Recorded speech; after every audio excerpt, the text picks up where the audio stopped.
Hey, what's up? It's your girl Neek, and you're tuned in to Neek at Night. And tonight we're going to be diving into this whole Nick Cannon situation. A lot of you guys have heard about it. Some of you may be living under a rock, and maybe you haven't. But tonight I'm going to bring you guys up to speed on what has transpired in its totality, or try to cover it as totally as possible.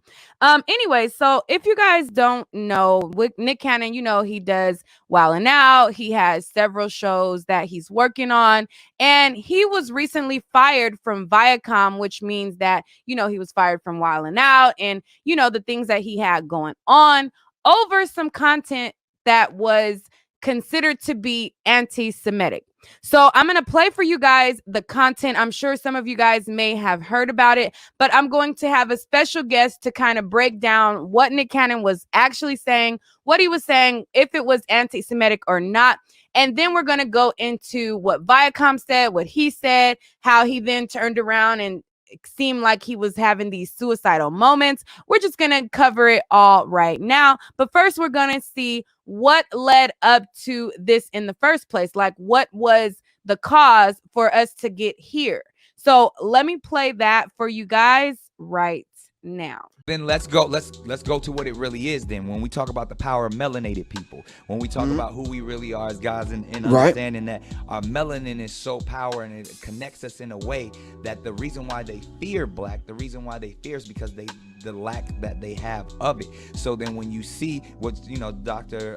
Francis C. Welsing talked about, is that fear in that just genetic annihilation, deficiency of when you have a person that has the lack of pigment, the lack of melanin, that they know that they will be annihilated. So therefore, however they got the power, they have the lack of compassion. That melanin comes with compassion. Melanin comes with soul. That we call it soul. We soul brothers and sisters. That's the melanin that connects us. So the people that don't have it are a little, and I'm gonna say this carefully, are a little less, and where the term actually comes from, because I'm bringing it all the way back around to Minister Farrakhan, to where they may not have the compassion or the when they were sent to the mountains of Caucasus, when they didn't have the power of the sun, that the sun then started to deteriorate them. So then they're acting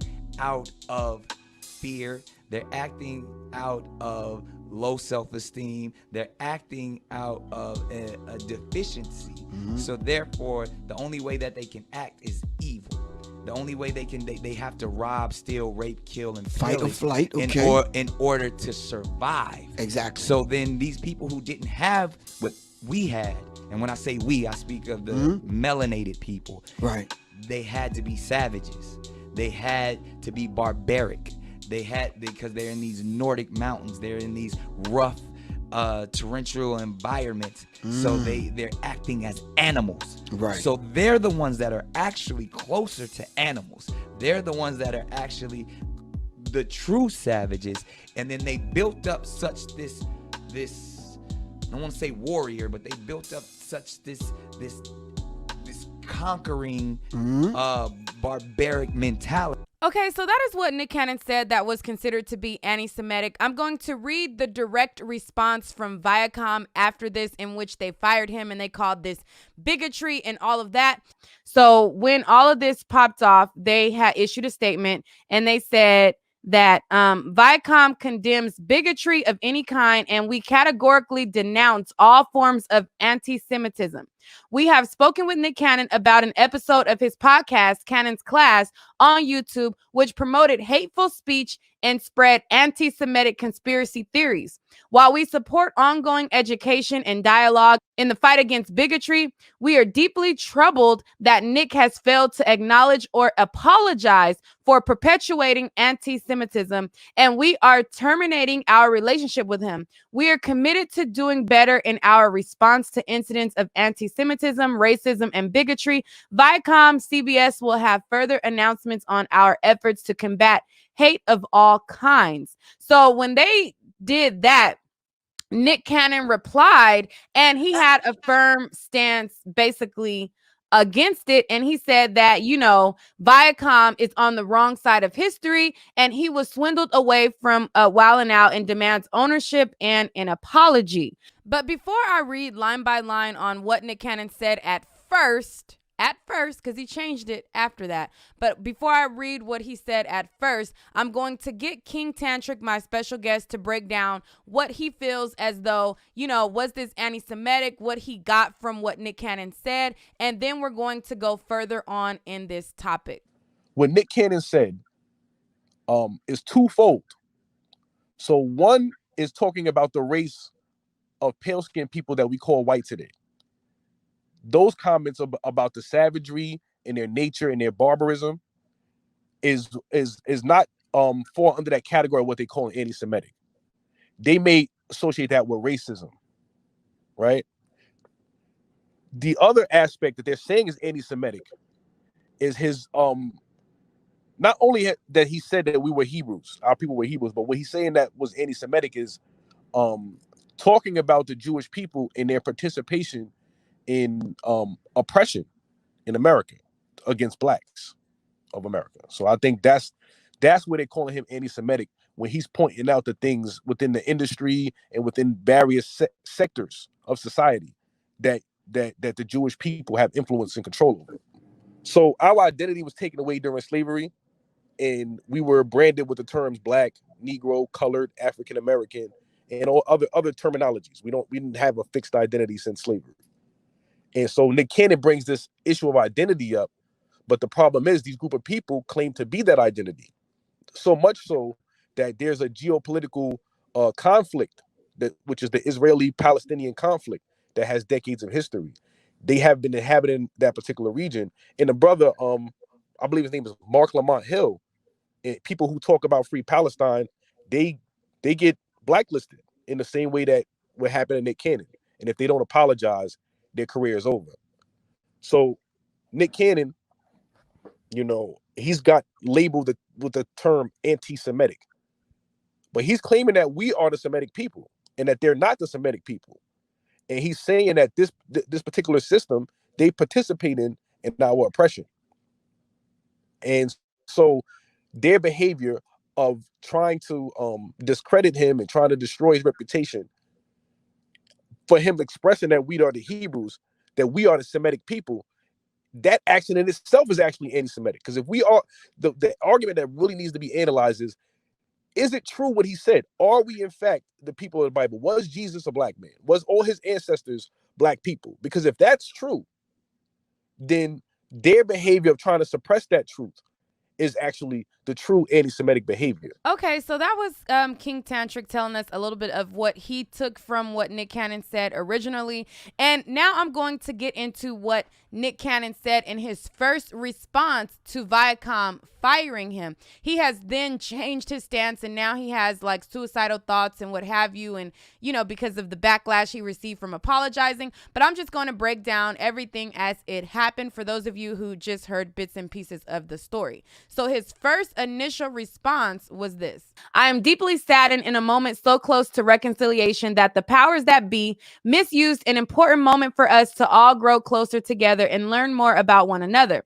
Instead, the moment was stolen and hijacked to make an example of an outspoken black man.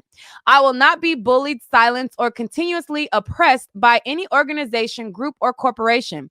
I am disappointed that Viacom does not understand or respect the power of the black community. I was a member of Viacom family for over 20 years since I was a minor. We worked together to make great positive entertainment, and I was handed many opportunities that I am grateful for. At 17 years old, I was deemed the youngest staff writer in TV history on various Nickelodeon series.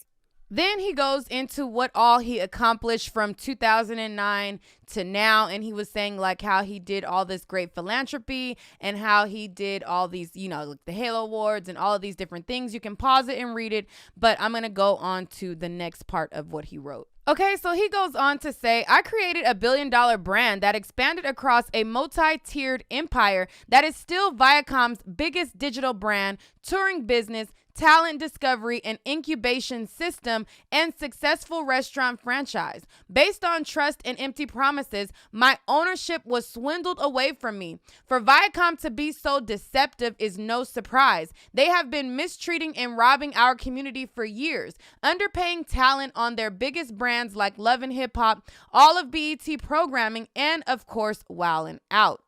I don't have to defend myself here. The proof is in the history. I believe that the corporation was becoming more progressive and willing to create helpful spaces and dialogue in these difficult and uncertain times of 2020. Instead, they chose to recently ban all advertisement that supported George Floyd and Breonna Taylor, who we are all still seeking justice for. I also went as far as to reach out to Miss Sherry Redstone, the owner of Viacom, to have a conversation of reconciliation and actually apologize if I said anything that pained or hurt her or her community. Dead silence. So that's when I realized that they don't want a conversation or growth. They wanted to put a young Negro in his place. So he said more after that, and I'm just skimming through a little bit of it. He said a lot, and it's definitely worth a read, but just for listening's sake, I just kind of want to, skim through a little bit. He used quotes from Dr. King where he says, "We must learn and grow together as brothers, or we will perish together as fools." Ironically, at a time, our government called him the most dangerous Negro in the country and labeled him a terrorist. As well known, Hollywood and the media is a dirty business. Still, I honestly can't believe that Viacom has such poor counsel that would allow them to make such a divisive decision in the midst of protests and civil uprising within our community. Within our current pandemic. So again, he wrote a lot, and then he said, "As for Viacom, who is now on the wrong side of history, I'll continue to pray for you. I don't blame any individual. I blame the oppressive and racist infrastructure. Systematic racism is what the world was built on and was the subject in which I was attempting to highlight. The recent clip that has been circulating from my podcast, if I have furthered the hate speech, I wholeheartedly apologize. But now I am the one making demands. I demand full ownership of my $1 billion Wildin' Out brand that I created, and they will continue to misuse and destroy without my leadership. I demand that the hate and the backdoor bullying cease while we are at it. Now that the truth is out, I demand the apology." So this is where Nick Cannon was like, "No, you guys, listen, if I wronged you, my bad. I didn't mean to say nothing that offended you, but you are the one who actually needs to apologize to me." So as I read that and him talking about them, misusing and being on the wrong side of history, I want to have King Tantric speak to that. So when he's talking about them being on the wrong side of history, can you explain exactly what he's talking about? I don't think that he's looking at it at least from my interpretation of what you just read, he's looking at the whole scope of history. I think he's talking about this modern history because he references them having bad counsel and to make a decisive move during this current pandemic and the uprising and the racial unrest and all these things that are transpiring over the past couple months, that they would do such a thing during this time. I think that he's calling them out. He wants the rights to his stuff and he wants to make it public. But I don't think that he's going to be able to pull it off personally. I think that whatever legal ownership or legal rights that he had, he needed to get that on paper. You can have contracts verbally and stuff like that, but it gets really messy. He may not get a dime. But I'm definitely hoping the brother gets what's owed to him and what he's due. He definitely put in a lot of hard work. But ultimately, I don't think that he's talking about the entire global history portion of it. And he was mainly wanting to apologize, offer his olive branch, showing that he made an effort to apologize and also call them out at the same time of what they're doing in the aftermath. Okay, so basically he was standing firm on how he felt his position and feeling like they were the actual people that were on the wrong side of it. And a lot of people were supporting him. You even had Dwayne Wade, who stepped forward and was like, "I'm here for you. We stand with you." And then he immediately started to backpedal and he started to, digress from his support from him. But, the masses, as far as the Black community, was standing behind Nick. You even had Diddy, who came forward, and Diddy was like, You can come over here to revolt. We're black owned over here. We welcome you, yada, yada, yada, yada. And in the midst of a lot of celebrities standing up for him, he then turned and he apologized. But first, I'm going to tell everybody who basically had his back. So like I said, Diddy came forward and he said, the only way we can change the narrative, educate, and uplift each other is if we do it together. Nick, my brother, I'm here to support you fully in any way you need. What we are not going to do is turn our backs on our brothers and sisters when they challenge the system. We come home to revolt, which is truly black owned. We got your back and love you and what you have done for the culture. So DC Young Fly is also somebody who is on the Wild 'N Out franchise, and somebody who, Nick kind of, lifted him up and gave him a shot. And DC Young Fly was also a person who was like, F the powers that be, I'm with you regardless. And so DC Young Fly was like, I'm with you, OG. Since my Wild 'N Out audition, OG Nick Cannon been effing with me. Now we're being silenced for speaking our history on what happened to us. If you need me to roast one of these mother effers, just point them out and I got you. I got time today. Okay, so that was a couple of people who stood up. There was DC Young Fly and Diddy, and a lot of other Wild 'N Out cast members also spoke out as well, but I don't want to go through, all of them. But, he had an outpouring of support from the black community who were like, we're going to stick it to them by not streaming Viacom. We're going to hit them in the pockets. We're going to, support Nick Cannon and do what we got to do to let them know that we are not going to be silenced for speaking our history. There was a lot of people who had a strong stance and wanted to stand behind and get behind Nick. But then when he came forward and apologized, people were very much so let down from this situation. So I'm going to read to you guys his apology and then get to what the backlash and the brunt of it was after the fact.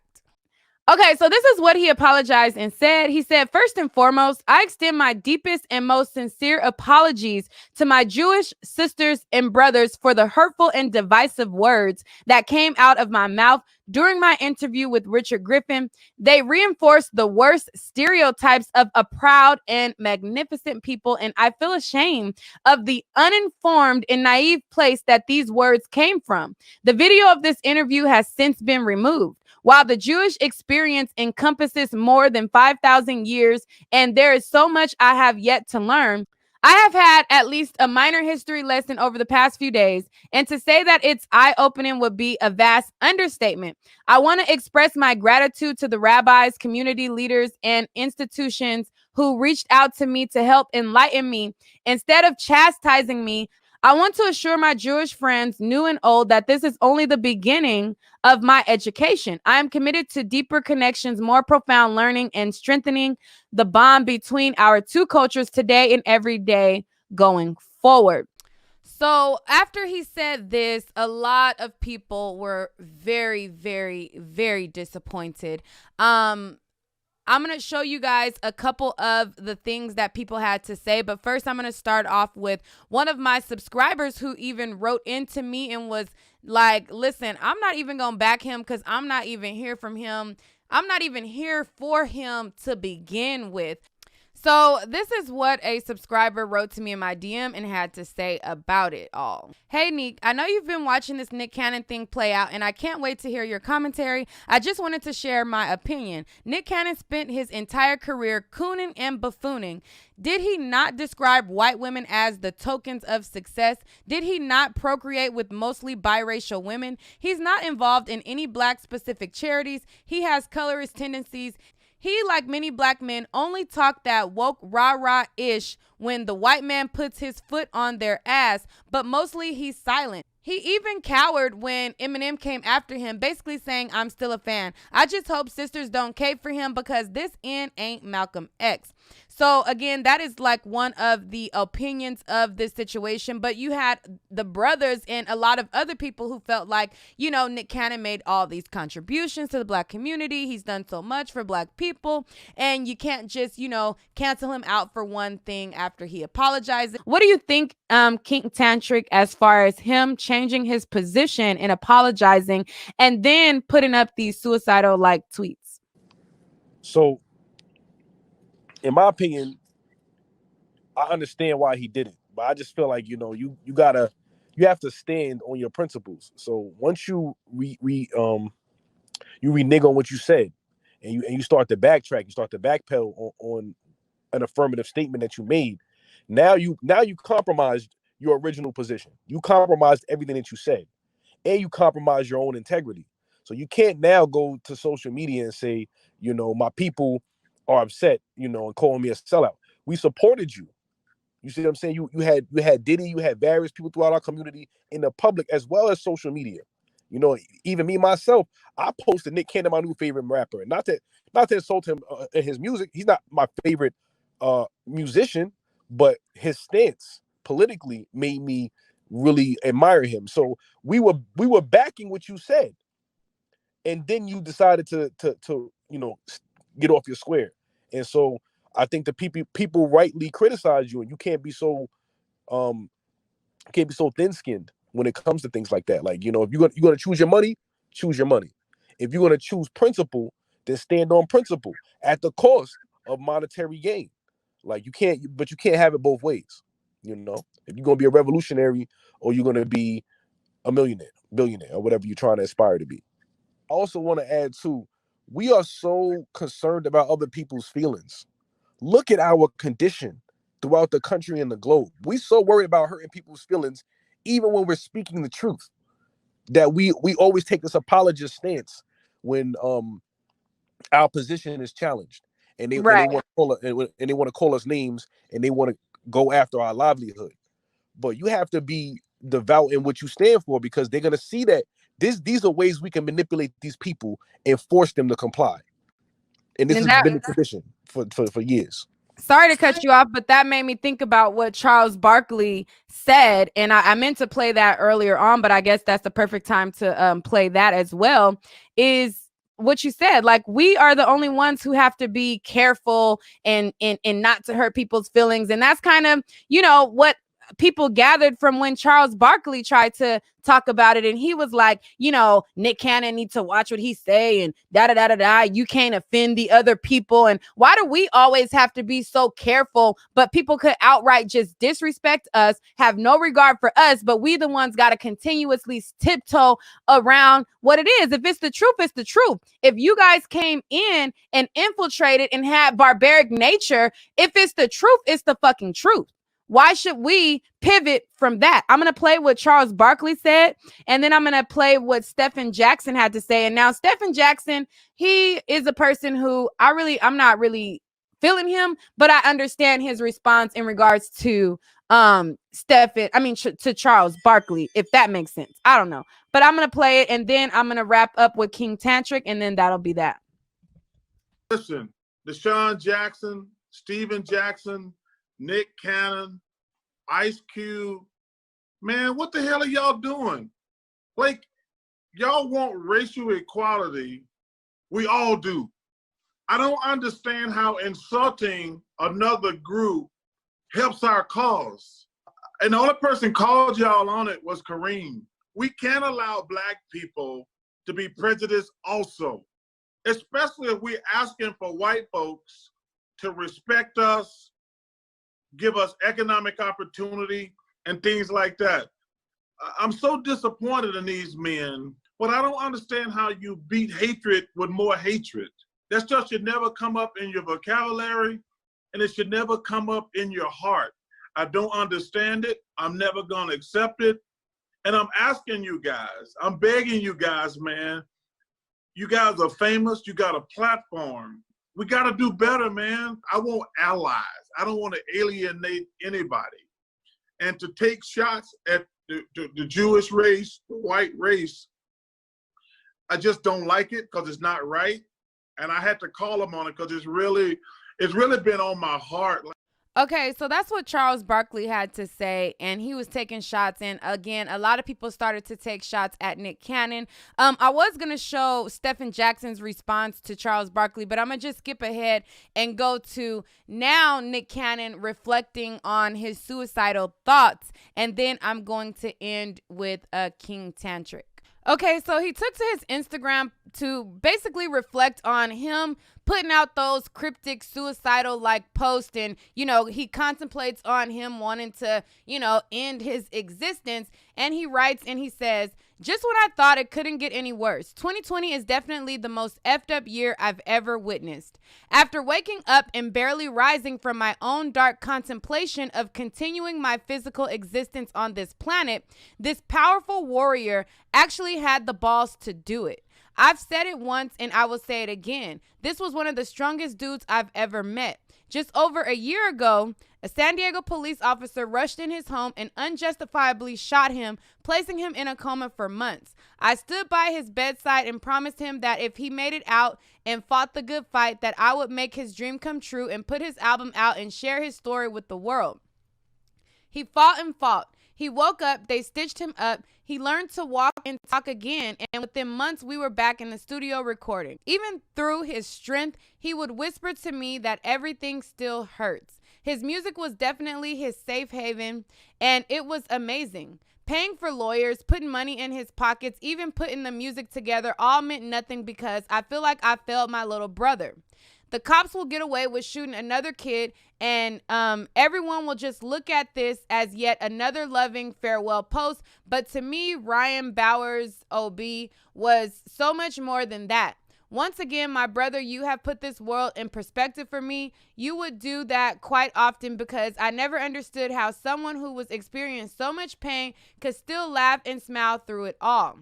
This photo was the last time that we seen each other in person. It was your first show back, sold out crowd in our hometown, San Diego, and you rocked it. You were so happy, proved to so many that you could do it and that you were superhuman. The greatest comeback I ever saw. We almost made it, little bro, but I guess even flying superheroes have to land eventually. But I am certain that your energy will never die and your spirit is eternal. So I ask you still to forgive me for letting you down, warrior. I can't help but think that I wasn't so engulfed in my own BS. I could have been there for you when you finally took your life after several attempts. F this place, can't win for losing. So that was what he basically said again to all of the criticism of him being fired, and then him standing firm to them, and then him apologizing, and then people calling him sellouts, and then this is him reflecting on his own suicidal thoughts, and then him reflecting on, I guess, a friend of his who initially in turn ended up ending his life, and he's saying he can't win for losing, etc., etc. It sucks that he's in this mental space that he's in and he's contemplating suicide. And you see how, 2020 is affecting so many people as far as their mental health goes. And, things this year has been so taxing mentally on so many people. So hopefully he can pull through from whatever mental state that he is in. And he had so much support. So it's unfortunate that he has resulted from, people really wanted to back him, to then him, apologizing, and then how things took a turn for the worse. Now I'm going to hand it over to King Tantric. I'm going to end with King Tantric, and not speaking about the suicide portion of it, but just like your, final thoughts as to how you think people should act as far as Nick Cannon going forward. The last thing I want to say on Nick Cannon is this. First, we need to support this brother because he put his, even though he's backtracking out, he put his economics on the line. The second and last thing I'll say is this. Don't get lost in all of this controversy and all that. Listen to the message and think about the implications of that message. He's saying that we are the chosen people of the Bible. We the chosen people of the book. We are God's chosen people. And just like in the scripture, they have faced oppression and slavery and cruelty and was able to rise and become in a better condition. So we need to begin to start taking pride in researching our history and reclaiming what belongs to us, our inheritance, our birthright, our legacy, not just for ourselves, but for our future generations. We got to end this cycle. And we need to take a stance and stand now. It's definitely the appointed time. Obviously, a lot of divine things are happening. We got behind, all of these controversies in terms of the deaths and stuff. Finally, we starting to take action. We need to keep that momentum from the 2020 onward. And with that, I want to say peace and love to everybody listening. All right. And so on that note, we can wrap the video. I want to thank you all for listening. What do you guys think in terms of this whole entire situation? What do you think about Viacom saying that his words were anti-Semitic? Do you understand what he was even saying in the post? Do you feel like they were anti-Semitic? And what do you feel about him apologizing? What do you feel about supporting him going forward? What do you think something like that looks like? I want to know down below in the comment section. Also, be sure to check out my website. You know what I'm saying? You still got to support your girl. You know what I'm saying? Fellow Black business and all. Neekatnight.com. And you can get all of your pajama and quarantine and chill needs on my website. My website is spelled just like my channel. Also, be sure to follow me on my Instagram. And I also do have a Facebook page where I post videos as well. So check me out all over social media. It will be greatly appreciated. And make sure you are still subscribed to my channel, because there has been a lot of people who were once subscribed and then got unsubscribed, and like notifications were on but then they're off. So make sure that you are still subscribed to my channel. That will greatly, that will help me out a lot as well. And I'll see you guys on the next video.